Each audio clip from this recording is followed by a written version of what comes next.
Yo, Trojan family, what's going on? Welcome, as always, to the USC LAFB show. I'm your host, Ryan Dyrud, here on another beautiful Thursday afternoon in Los Angeles. Nice and sunny, cooler temperatures. Got my Chad Bowden white hoodie on. I feel like this should be trademarked Chad Bowden. When he's on the phones, working the lines. But yeah, great show for you today. We're talking. First, I'll do a quick recap from last night. I was at practice last night, so we got to talk to D'Anton Lynn, a couple defensive players, King Miller also. So a little brief, nothing groundbreaking, but give you a quick little brief recap of that. And then really just diving into Lincoln Riley talk. You know, it's the bye week. We've done plenty of therapy sessions. For those of you that joined the live call-in show last night, thank you so much. I think Tim and Madman did a great job. I didn't really get to watch a ton of it as I was driving back from practice through the teeth of LA. So it took me a while to get home. But I'm sure it was great as always. So thank you all of you that hung out and called in and had a good therapy session. But when it comes to Lincoln Riley, we'll talk the difference between program builders and program elevators. So we'll get to that. And then we'll kind of wrap the show. This will be the main kind of subject matter of Lincoln Riley and the offensive play calling. And that is obviously what has made him who he is. But let's discuss if that is the best for this team moving forward. Now, no indications are that any changes are being made. More so yesterday, Joel Klatt was on with Colin Cowherd, and they kind of discussed that in their own words. So it's more of me kind of commenting on that conversation, plus then kind of looking at, what could be for this program and why. So we'll get into all that. Should be a lot of fun. So hope everyone is doing well. We'll wait for more of you to get in here as we just went live a few minutes ago. So almost the weekend. It's so weird, right? On these Saturdays, last bye week. So, no USC football this weekend, which after last weekend is kind of a good thing. Kind of just relax, take in the other games that are out there, not have to stress out. And then we got a big one next week, the following week at Nebraska, at Lincoln. Let me say this while we're waiting for everyone to get in here, and then we'll jump right into it. Anyone traveling out to Nebraska for the game. Now, obviously, the game is in Lincoln, but most likely if you're flying, you'll fly into Omaha. It's about 30, 40 minutes away from Lincoln, bigger airport. So most likely you'll fly to Omaha. When you're in Omaha, you have to make sure you get a Reuben sandwich. I did not know this. We were we did a big cross-country camping road trip over the summer, me, my wife, and daughter. And on our way back, we ended up in Minnesota. I have family up there. And then on our way back, we came back down through Omaha because they have like a really good zoo. So I wanted to check that out. So while we were in Omaha, I did not realize that is the birthplace of the Reuben sandwich. And I love a good Reuben. I love a good sandwich regardless. Just texting with my buddy out in New York. They have like a spicy jerk sandwich out there that is fantastic. But I love a good Reuben. Omaha's got they've got tons of places with fantastic Reubens. So if you go to the game in Lincoln in 2 weeks, make sure to get yourself a Reuben sandwich. You will not be disappointed. Even if you don't love Reubens, you got to get it. It's the birthplace, right? So check that out. Omaha, not Lincoln. I know, obviously, the game is in Lincoln, but make that happen. All right. So last night we were able to talk to D'Anton Lynn. Those of you that follow the team, follow our coverage, follow D'Anton Lynn, know that he's always very even keel. Emotion really doesn't go up or down, at least to the media. I'm sure it does behind the scenes. So nothing, no sound bites from this, nothing real. I mean, what I appreciate about him is there's no gimmicks. It's just, straightforward. This is what it is. Really echoed what Lincoln Riley said on Tuesday, that it was really an execution issue against Notre Dame. It was a gap integrity issue. It was a assignment issue, and it's something that they are adamant on getting fixed, obviously. I spoke about Lincoln Riley's comments yesterday, right before practice, and I kind of divulged that reading between the lines, and this was nothing anyone said, but it just felt like guys trying to do too much, not trusting their counterparts to do their job. And, the famous Bill Belichick during the Patriots dynasty was like, do your job, right? That was the quote. All you got to worry about is doing your job. Don't worry about playing hero ball. Don't worry about doing everything else. And against Notre Dame, it felt like guys were just trying to play hero ball, especially when you give up that first 69-yard chunk. It's like it kind of flips something in your head, right? Where you're like, okay, well, I got to make this up. I got to, we got beat here. I'm going to counteract and do this. When in reality, it's just got to be laser focused on what you're meant to be doing and trust that the guy next to you is going to do what they're meant to be doing. And if 11 guys do that in unison, which we have seen specifically against Michigan, this can be a good defense. So that's what D'Anton Lynn was saying a lot. Like, we know if all 11 guys are playing on the same page, that's what he kind of said a lot, same page, this is a damn good defense. And I do agree with him because we've seen it. Granted, it's only really been once, but we have seen it. So how you dispel those, I guess, demons, if you will, and get everyone on the same page, that's what these coaches are getting paid the big bucks to figure out. And, would it have been better for this bye week to have been later on and kind of just force these guys to just hit the ground running after that tough loss? Maybe. But it also, I think, allows for some extra coaching, some extra kind of resetting of like, all right, we got the back half. We're on the back 9 now. Front of the season's behind us. We're 5-2. Cool. We got everything in front of us. But now, unless we fix these issues, we're not going to get to where we want to go. So, yeah, that was really the only takeaway from D'Anton Lynn. Practice, practice, practice. But when asked, how do you fix things? He said, practice, practice, practice.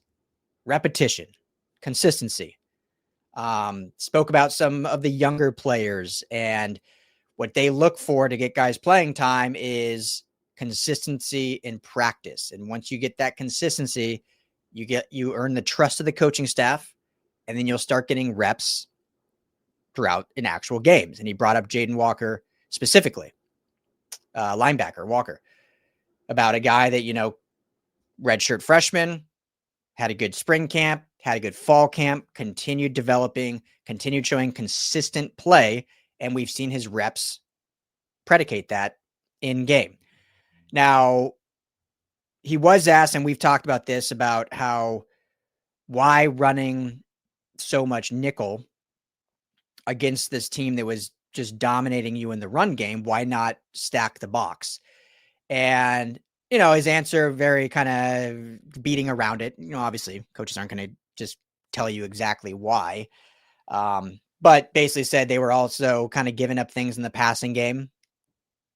Not that much, but I get where he's coming from, I guess. And so still had to stay honest in that thing. But obviously, if you can stop the run, it allows you to implement other things on defense, which they were not able to do. Now, the thing he didn't really say, but that I noticed is, give Notre Dame and their offensive coordinator a ton of credit, because they were spreading out their offense, even though they were running the football. Like, they weren't running, they ran some 12 personnel, but even in 12, they were splitting like a tight end out in the slot. Like, they were forcing kind of USC's defense to have to be in nickel. Now, whether that nickel should have been Eric Gentry or Kamari Ramsey, that's a whole other discussion. But they were spreading things out, basically saying our 5 linemen, sometimes a tight end, are going to beat your box. Like, we don't got to stack 8 guys in our box. We know with just our 5 linemen and perhaps a tight end and our running back are going to beat your 6 or 7 guys in the box, yada, yada. But if you decide to stack us, guess what? We're spread out. Now you're one-on-one matchups with no safety over the top. So that's how football is. It's a cat and mouse game. It's a chess match. But kudos to Notre Dame and their offense, because they were able to get that done, win that chess match. So that was really the only takeaways, I think, from last night. Nothing real big there. We'll again, huge opportunity for this team to rebound, huge opportunity for this defense to come together as one and be more cohesive and be more on the same page in order to turn this thing around and prove that they are a good defense. And they weren't just a flash in the pan, or weren't just a group of 11 talented players that can't quite put it all together. And they've got plenty of time, and plenty of games to prove that is not the case. Okay, so moving on, really quickly, let's give a good shout out to our friends over at Sleeper. Show is brought to you by the Sleeper app. Go download that today. It's number one in the App Store. When you go to make your first deposit, make sure to use our promo code USC LAFB. You're going to get a match bonus up to $100. You deposit $100, they're going to give you $100 free to play with. Or if you want to put in 10, they'll give you 10 free to play with. And you might ask why. It's a season-long fantasy app. You know, there's other stats in stores, but what are you putting deposit for? Well, they got the daily fantasy option, which is a blast. It's essentially a daily pick 'em. Just choose 2 to 8 players across any sport. Choose more or less, whether it's passing yards, touchdowns, home runs, if you're going on the Dodgers World Series, goals, if you're a Kings fan, whatever you want to do. They have every sport available to you, 2 to 8, more or less, and you can win some real money. Right now, if you've never signed up for it, which you should have if you're watching the show, as we talk about it all the time, go sign up today, and you're going to get a free $20 entry. No deposit required, but you can stack both. So you can get the free $20, and put in a deposit that they'll match also. So you got extra free money to play with. Tell them the guys at the LAFB Network sent you. All right, so, and I see some of you guys in the chat already talking about this. This is obviously the conversation with Lincoln Riley. And so first I wanted to touch on, let's just get right into this. Offensive play caller. Now, Joel Klatt and Colin Cowherd were talking about this and how maybe not even historically, but in the last decade, there has not been a head coach win the national championship who is a play caller, whether it's offensively or defensively. When you look at the last 10 years, the last true, and guys are involved as they should be, but the last true play caller who was also the head coach was Jimbo Fisher with Florida State in 2013. So 12 years ago, if my math is correct. Last year, obviously, Ohio State wins it. Now, Ryan, this is kind of the talk we'll go through with Lincoln Riley. Ryan Day was known for being an offensive mind, a play caller, right? He took over the program from Urban Meyer due to his prowess in play calling, and decided last year to give that up and hired Chip Kelly. Chip Kelly, remember, that was the really interesting move. Chip Kelly was the head coach at UCLA, decides to demote himself to become an offensive coordinator for Ohio State. He becomes a play caller. Ryan Day is the true CEO. Ohio State goes and wins the national championship. At Michigan the year prior, Jim Harbaugh. He was not the play caller. Sharon Moore was actually his play caller. They win the national championship. This year, I should say, since Sharon Moore became the head coach, he immediately gave up play calling duties. This year is Chip Lindsey, I believe, is their play caller. Now, Michigan is what Michigan is, but just going on the point. Kirby Smart doesn't call defensive plays, even since doing that when he was a DC. Glenn Schumann, obviously, everyone knows as the defensive mind there, or not the defensive mind, but the defensive play caller. Nick Saban, for years, delegated to his coordinators, and we all know his tree and whatnot. LSU one prior to that, Ed Ogeron, Coach O, was not the play caller. More the CEO, the hype man, the recruiter. Clemson, Dabo Swinney. We know he's not, obviously. Brett Venables, that's where he ended up getting his job, because Brett Venables was his great DC. And we know about some of the OCs there. Alabama again, Clemson again, Alabama again, Ohio State with Urban Meyer. I just mentioned Ryan Day was underneath him. And then Florida State in 2013. When you look at the true play calling head coaches right now, and there's quite a few of them. So it's not like they don't exist. It's not like they don't have success. But obviously we know Lincoln Riley with USC, Steve Sarkisian with Texas. Now they got really close. But Steve Sarkisian is the offensive play caller. Lane Kiffin down in Ole Miss. As great as Lane Kiffin is, funny how these is like the USC tree too, right? Sark and Kiff. As great as Lane Kiffin has turned that program around, Ole Miss under the Kiffin era is always known to drop a winnable game. always in that era, right? Last year it was what, Florida late in the season, a really not good Florida. I mean, Florida was kind of surging, but still like a under 500 Florida team that Ole Miss lost to that killed their playoff hopes. I'm not saying that's directly because he's the play caller, but there's a theme there. Brett Venables at Oklahoma is the defensive play caller, trying to do it that way. Obviously, Oklahoma's having their best year so far under Venables, but we'll see how that continues, how that stacks up. We know he's gone through now 2 offensive coordinators, trying to have that kind of CEO of the offense run it while he runs the defense. So it's a really interesting dilemma. And then you look at, then you look at Kalen DeBoer. Kalen DeBoer doesn't call plays. He's delegated to an OC. He's focused on, being the CEO and whatnot. And we know how success he has had. Washington, Ryan Grubb was his OC. Now Ryan Grubb's back with him as his OC at Alabama. I go back and forth on this because as it pertains specifically to Riley, yes, he has mistakes. Yes, we know the egregious trick play against Notre Dame, but he is, without a doubt, one of the best offensive minds in college football. Without a doubt.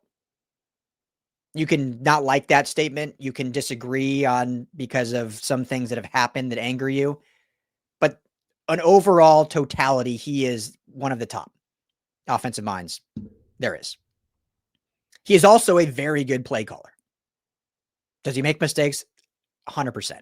All coaches do. All play callers do.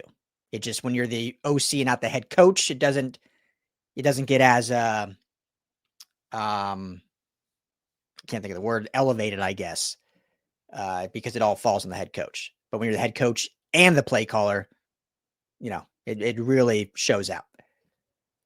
Marcus Freeman, another one. He doesn't call plays as the head coach of Notre Dame. Former defensive coordinator, elevated. He's delegated. So what I'm trying to say is, Lincoln Riley clearly is great offensive mind, great calling plays.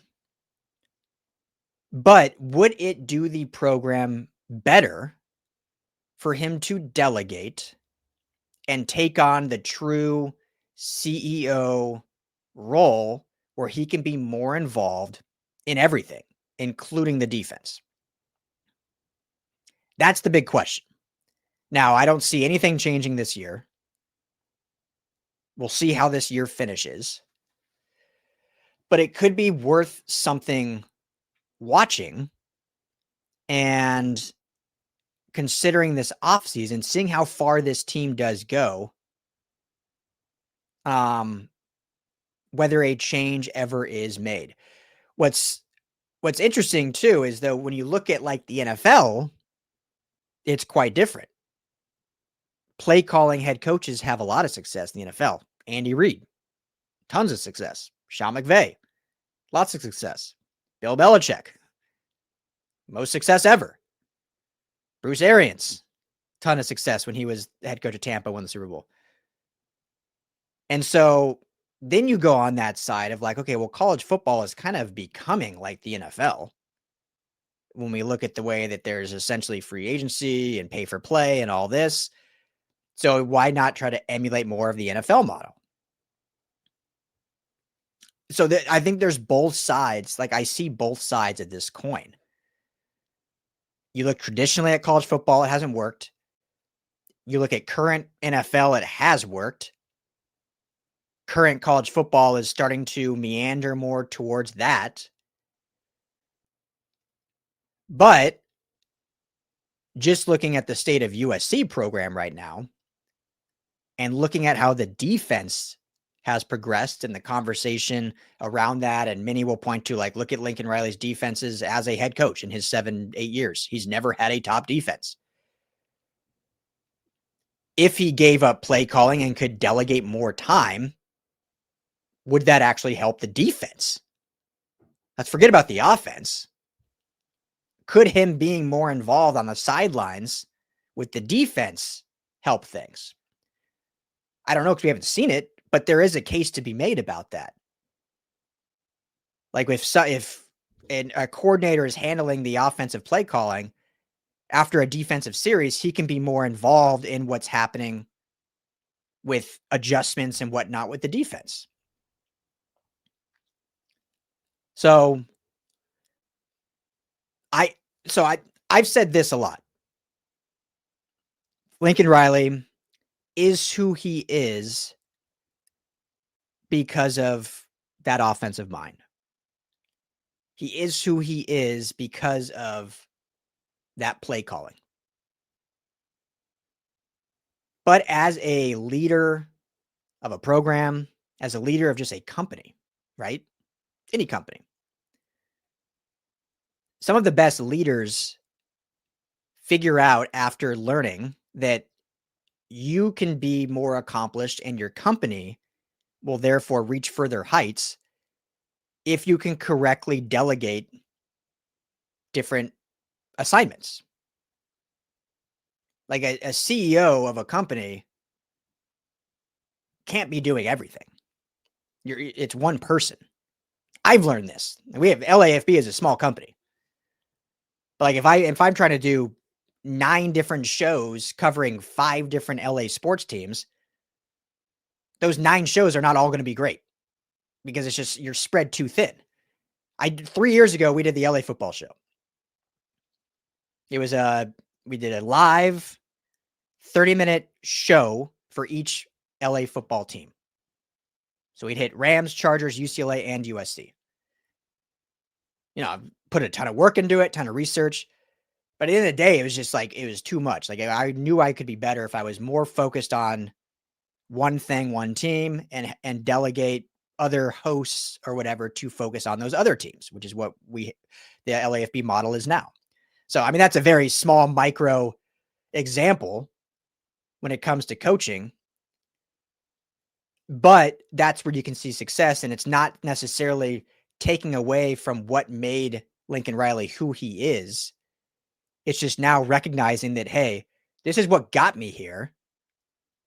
But if I can delegate to a person that is equally or just beneath as good at this certain thing, I can then focus on other things that will get us not from here, but to there. I got us here. How do I get us there? Delegation is a powerful tool if you have the right people. Now, as the offensive coaching staff is currently constructed, you know, Luke Heward is the offensive coordinator.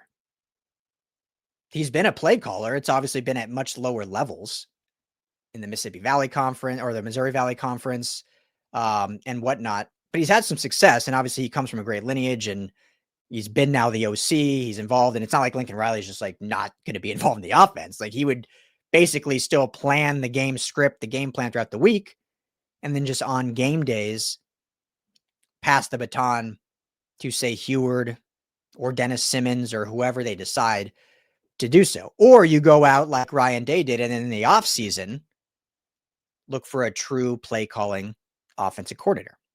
Because again, I don't think anything's happening in season unless like the wheels fall off. But I don't know. What do you guys think? Let's get, I see some comments here. Because I really do go back and forth on this. Just because of that NFL example. Like, I think you can have success, but we just haven't seen it on the college side. Now, this program's very different now with Chad Bowden, so Riley doesn't have to worry as much about, you know, obviously NIL and, you know, still recruiting, of course, but he doesn't have to be as in season focused on that because Chad Bowden handles that.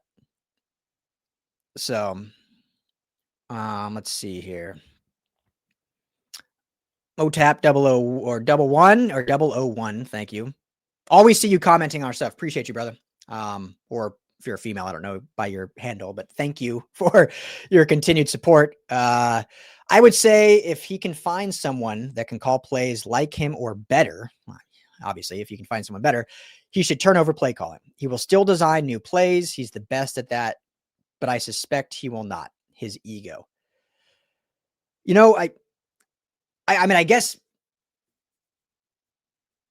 definition of ego, you could put that in there. Yeah, I guess I can't argue with that. Because by kind of definition, the ego is like when you think you are the best person for something, you're going to go after that. That's a very loose definition, obviously. But I think in his mind, and I haven't had this conversation with him, but I'm sure it's like he doesn't see the offense being better with someone else calling plays, which to some extent probably is true. Because again, I'm very bullish. He is one of the best play callers in football, mistakes included. But is the, I guess, juice worth the squeeze or whatever analogy you want to use? If the offense tapers a bit, but then he can have such a bigger role in every other aspect of the program, is that going to be more elevated than just a supreme offense? And I think I'm leaning towards the answer is probably yes. But yeah, great comment. Trojan Dale, what's up, brother? I believe it was you that called in the other night. Good to see you again. Yeah, I think there should be a hybrid plan. Maybe during the offseason, he can get together with an OC and develop all the plays and have involvement in that, but then hand over the play duties. So either way, he'll be every week, every game, he'll still be involved. With Kalen DeBoer down in Alabama, and this is any head coach, like you have over whatever you want to call it, overpowering ability on even the play calling. Like they'll still be in the headset. So let's just say, for instance, it's Luke Heward and he's like calling in the play and Riley can just say, nope, we're not running that. He can overrule it. So the key with offensive minded play calling head coach is to not have to do that so much, because then you're just defeating the purpose.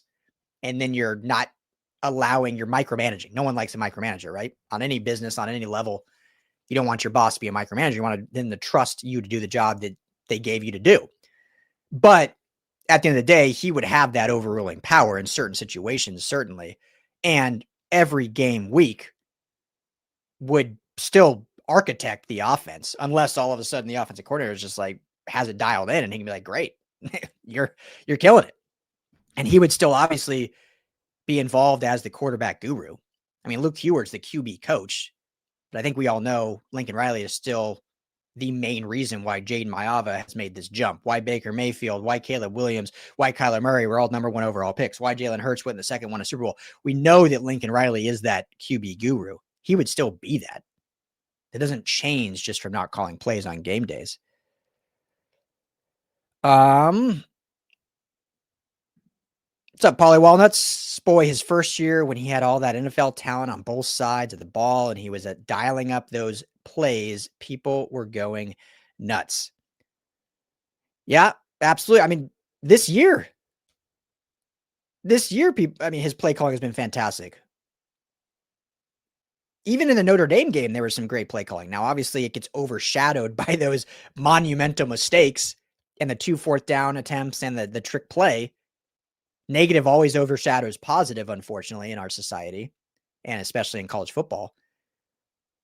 But outside of really those 3 plays, I mean, he's dialed up amazing game plans. Even in the Illinois loss, it wasn't the offense. Everyone can talk about the 2-minute touchdown and whatnot, but that wasn't play calling. Maybe that changes if he's not calling the plays and he's the CEO. That could become some of the conversation.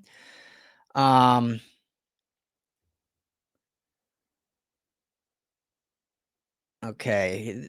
Adam Childs 581. I have an idea. Let's take away what makes him special and make him a remedial head coach and not get the upside of his play calling. Where else in life would you make that trade? So this is a really good comment. Adam, I appreciate this comment, whether you're trying to be dismissive or not.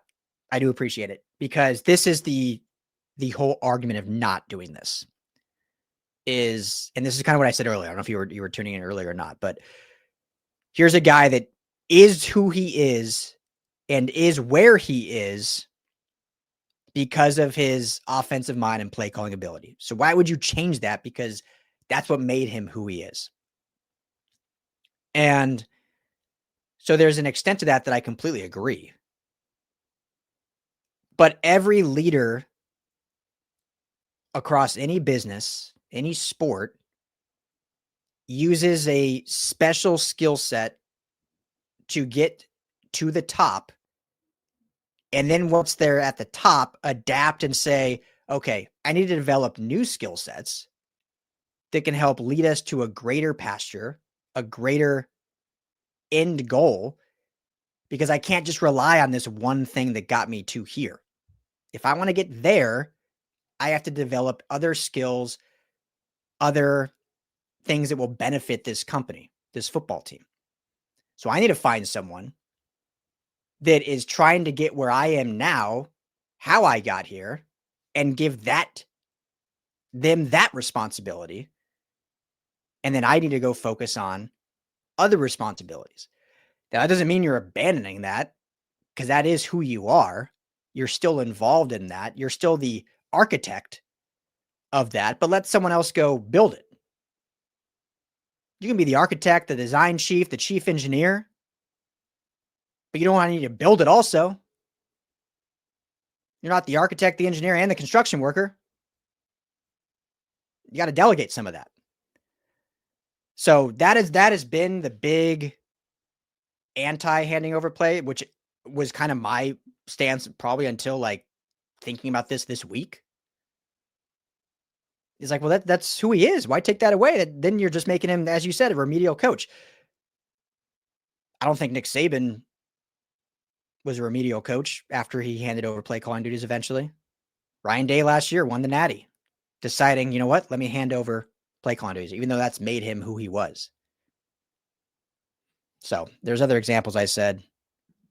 Again, I'm not still fully on the sold on doing that, but I am starting to lean a little bit more. I'm starting to lean. All right, let's see.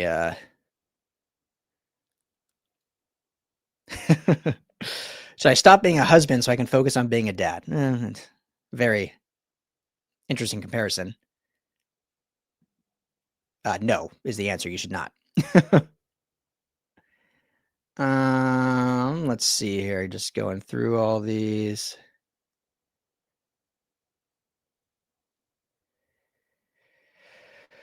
What's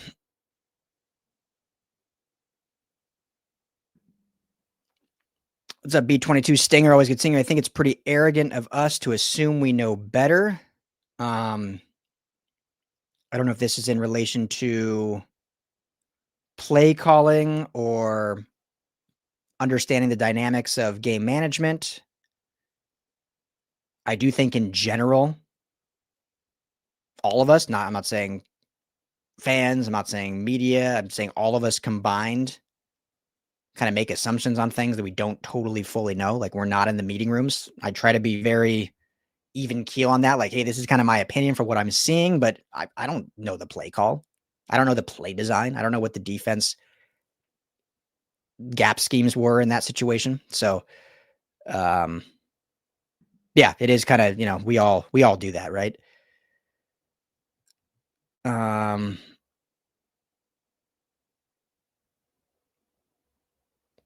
Okay. So good comments. Appreciate you all.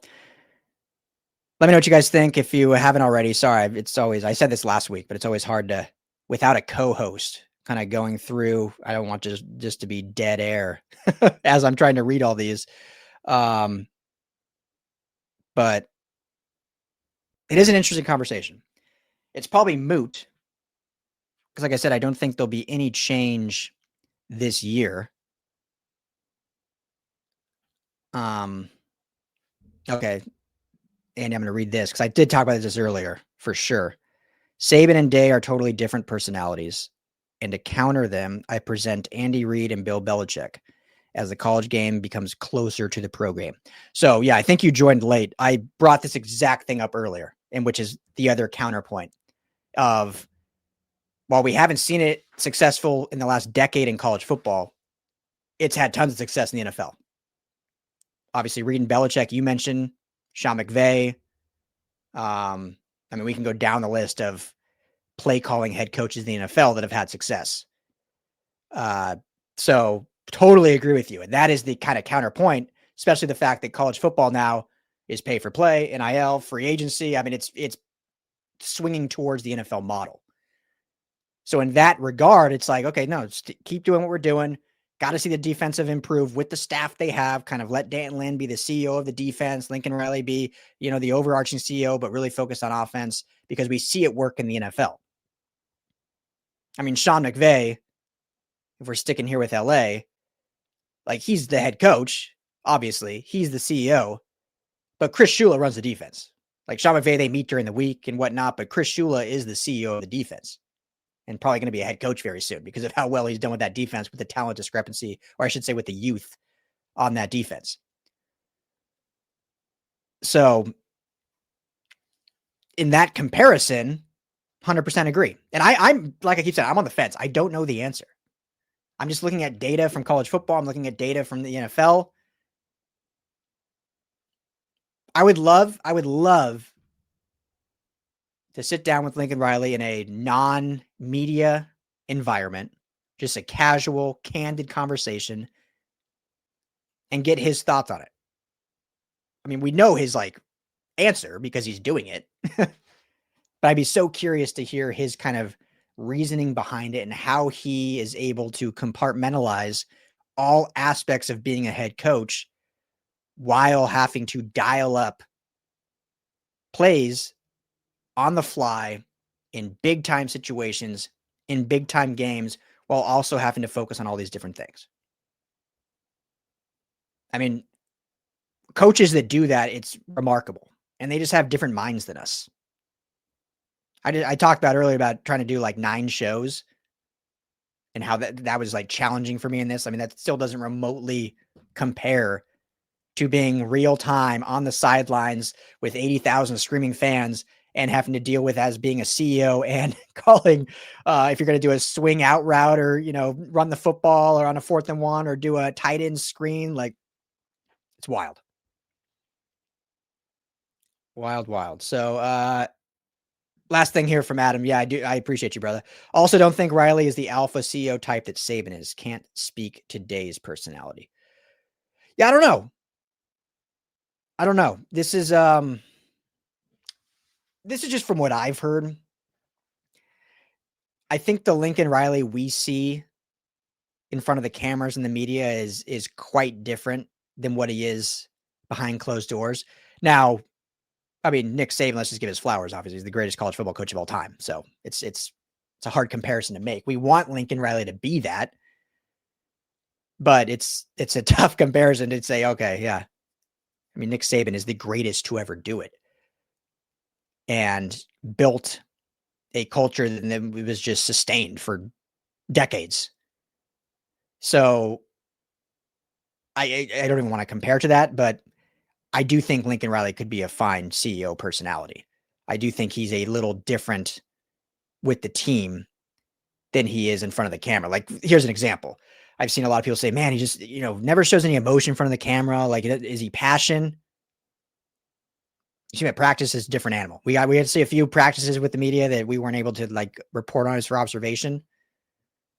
But it's different when you're actually in that environment, in that setting, and you're not then having to put on kind of a face for the media and the cameras and kind of keep it even keel. Dan Lynn, the same way. I said top of the show, right? Even keel. Just doesn't go higher, doesn't go lower when he talks. He's just a little different guy in front of the team. Now, I haven't seen them in meeting rooms or whatnot, but at least on the field we saw and whatnot. So, Paulie, I don't think people realize that coaches from the NFL ranks and all over the country have come to sit with Riley and learn from him. I can't even imagine having to focus on winning and development. 100%. 100%. And I know we haven't seen the success yet at USC under Riley that we expect.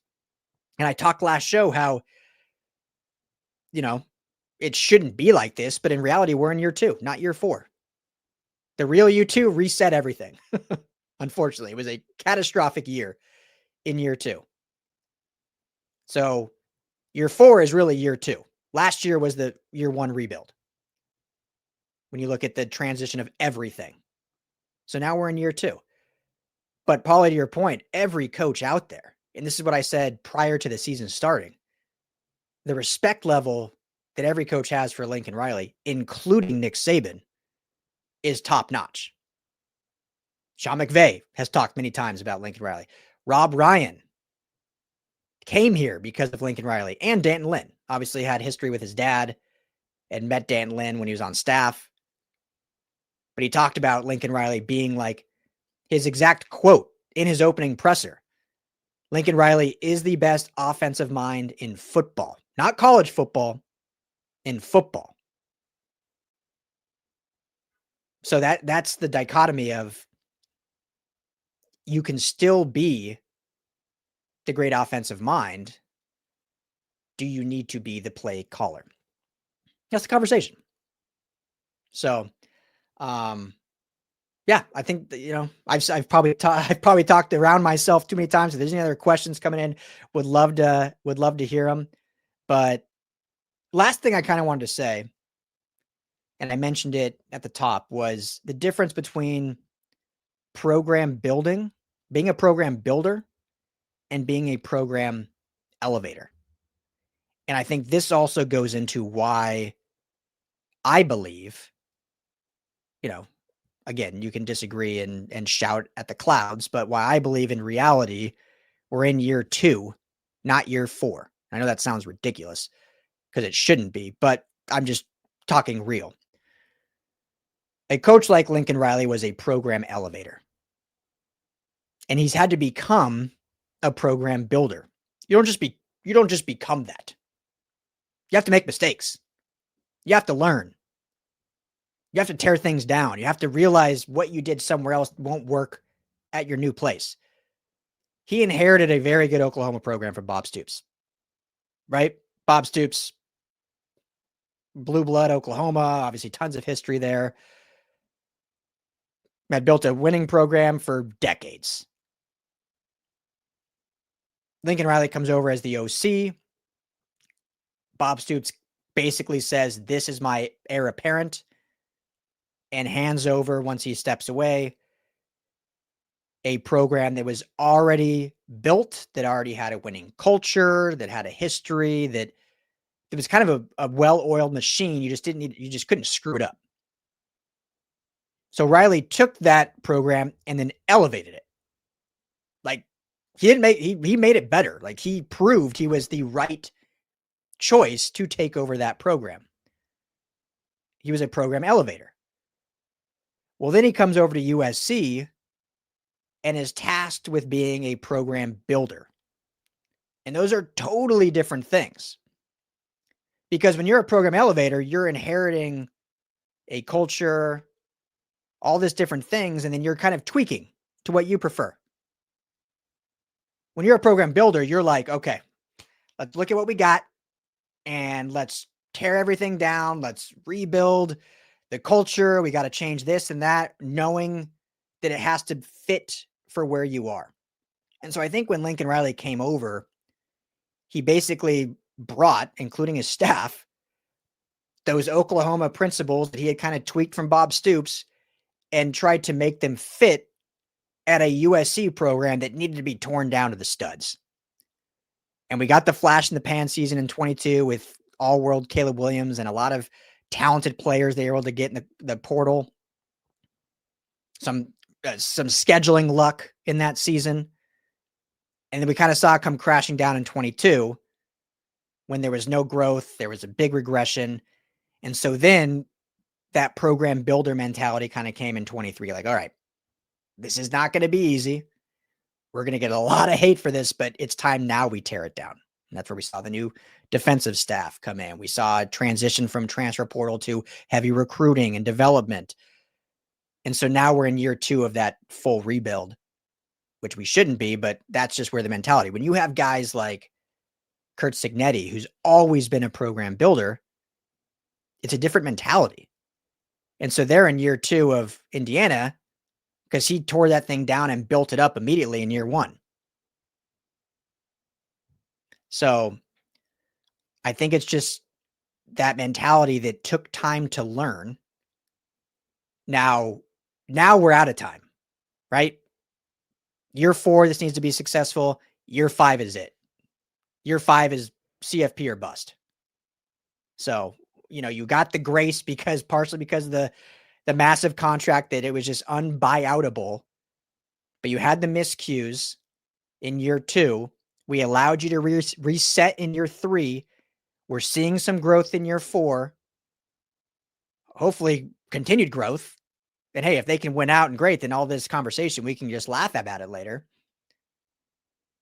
But we will see how that program building mentality now can continue to build this program in the correct direction that was unfortunately not established in year 2. So we shall see. And will that building include play calling duties? Again, you can't compare everything to everything. Or I don't know, you can't compare.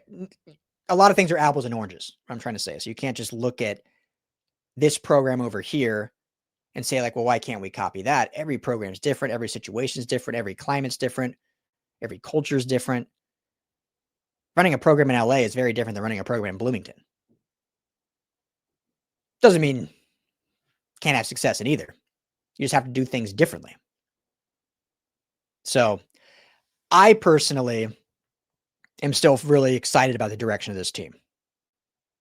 I really am. I think there's a lot of talent in this roster. I fully believe in this coaching staff. I fully believe in that Lincoln Riley has become that more program builder mentality, which is what needed to happen.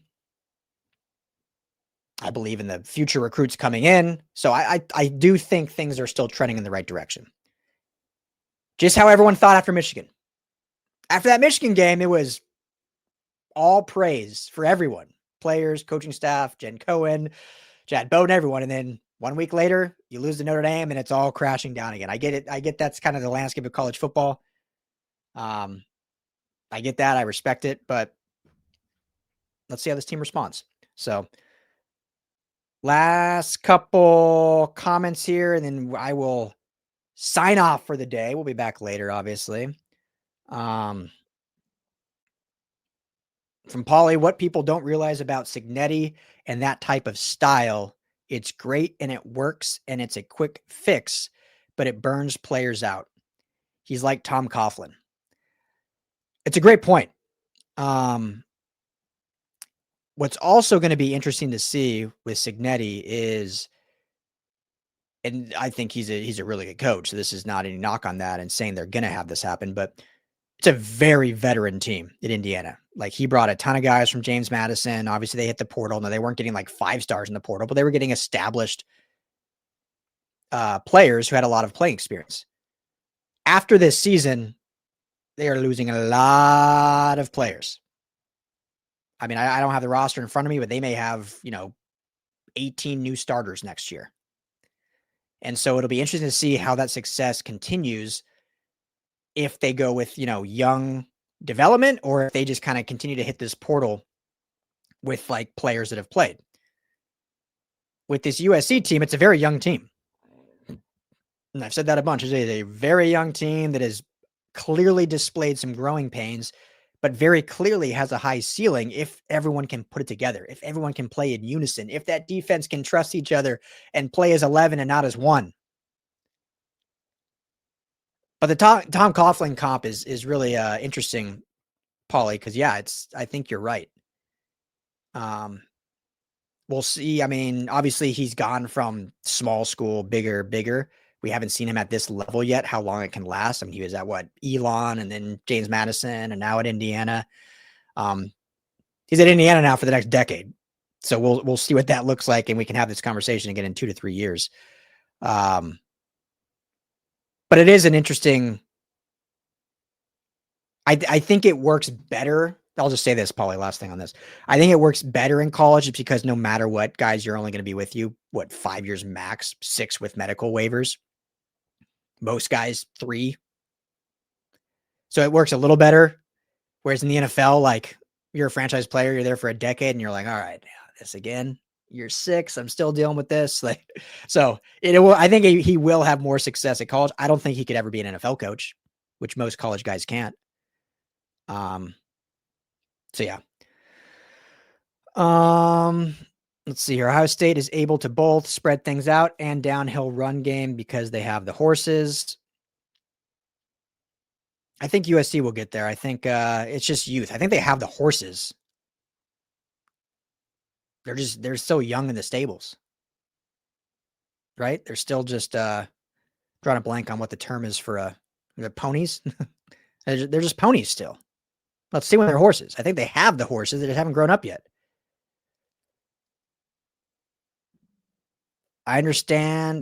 Ben, what's up? I understand Like and Riley wanted to be a play caller, but having an offensive coordinator would alleviate some UV play calling.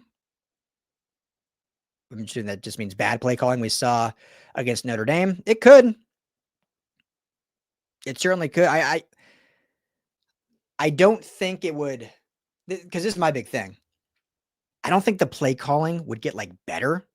Riley's a great play caller. He makes mistakes just like every play caller. His just get under a microscope more because he's also the head coach. I don't think the play calling would get better, but it would allow him to be much more involved in other aspects, and those would get better. Like, unless you just don't believe he's a good coach, which I believe he is, I don't think it's deniable that him being more involved in special teams, in defense, in not having to play call and game manage, like those would improve. So the play calling might take a little bit of a hit, but if that hit's so minimal, the improvement on every other aspect of the team is well worth it. And that's the conversation.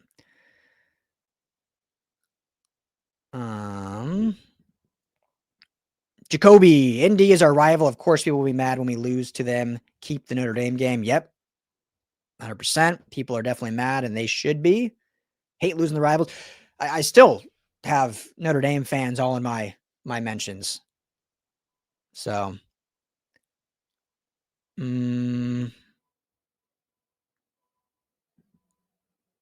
let's see here. Franco Legs, I think, is his handle. I like Lincoln Riley. He's a great coach at first. I think he respected USC football with the way he was coaching in the beginning, and now he's getting used to the style of playing in Los Angeles. Yeah, like I said, I think he's transitioned from a program elevator to a program builder, which is what this program needed.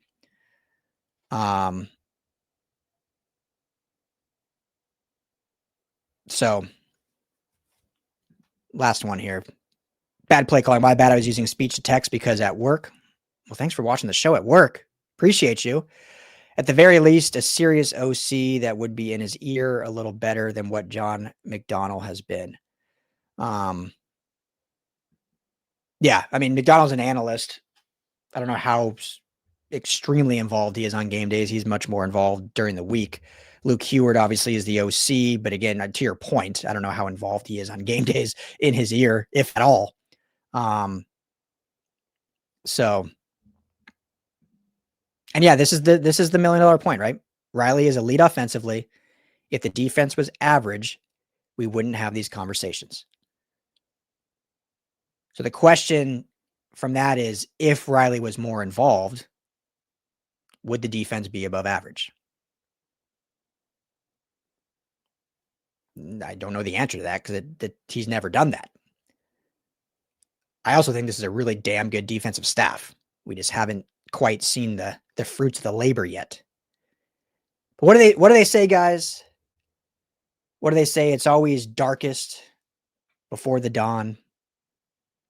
So maybe that Notre Dame defensive output was the darkest point, and now we can see the sunrise over Lincoln, Nebraska. Even though it's a night game, a blackout game, we can see the sunrise over Lincoln Memorial Football Stadium in Nebraska. End with a random story for you.